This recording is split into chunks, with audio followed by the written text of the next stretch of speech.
I'm a huge LeBron fan, have been for 20 years, um, which means I am a Lakers fan at the moment. Hoping the Lakers do well. I do think Ayton is a big addition and gives Luka um, the one piece he needs to be Luka.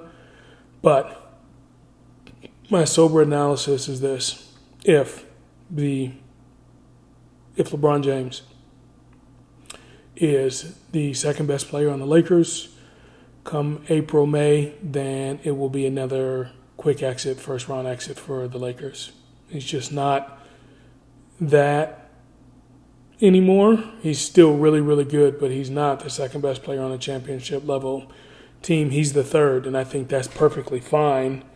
That's not a knock on a 42-year-old guy who will be 42-year-old when the NBA playoffs start. That's actually a plus. I think he was third team All NBA last year, so he can still play.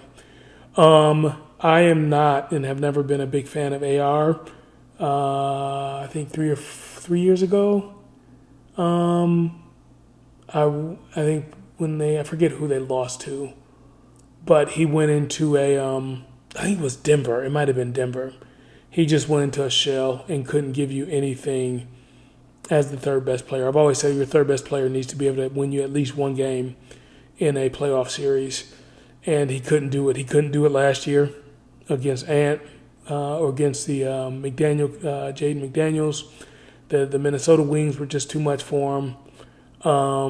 So I'm just not a big fan. I thought maybe at the start of last year, Rui would take the next step and become that big time second scorer that they needed, day in, day out, night in, night out. He didn't do that.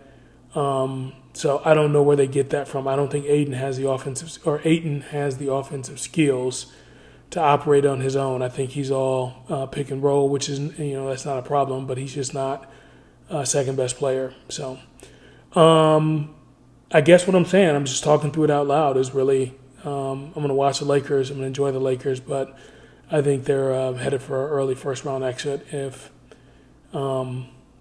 either AR doesn't take a next step, which is unlikely because it's already been 6 years for him, or Rui doesn't take a next step, which is unlikely because it's already been 6 years for him. So I don't know if there's anyone else on that roster that can take a next step to become that second guy for the Lakers. So.